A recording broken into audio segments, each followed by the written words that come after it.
ในวันที่ 15 พฤษภาคม 2026 ที่ห้องประชุมของกรมส่งเสริมจุลวิสาหกิจขนาดน้อยและกลางกจนก.กองทุนส่งเสริมจุลวิสาหกิจขนาดน้อยและกลางทสว.กระทรวงอุตสาหกรรมและการค้าได้จัดกองประชุมคณะกรรมการประเมินโครงการวิสาหการทั่วไปและโครงการทุนสมทบเพื่อปรับปรุงและยกระดับเทคโนโลยีทสต.ประจำงวด 1 ปี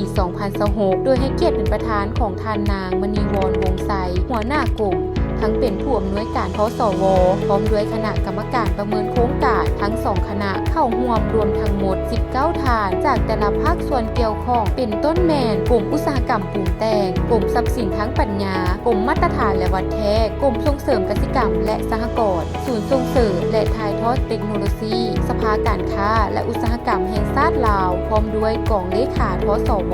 กองประชุมดังกล่าวแม้จะถูกดำเนินทุกๆไตรมาสของแต่ละปีหรือก็คือ4 ครั้งต่อปีจึงมีจุดประสงค์เพื่อรับฟังการรายงานจากกองเลขาและค้นคว้าประเมินตีราคาบรรดาบทเสนอโครงการวิสาหการของภาคส่วนต่างๆที่เสนอขอการสนองทุนโครงการวิสาหการจากทสว.โดยในครั้งนี้รวมทั้งหมดมี18โครงการในนั้นประกอบมี2กองประชุมคือภาคเซาแม่นกองประชุมคณะประเมินโครงการวิสาหการทั่วไปประจำงวด 1 ปี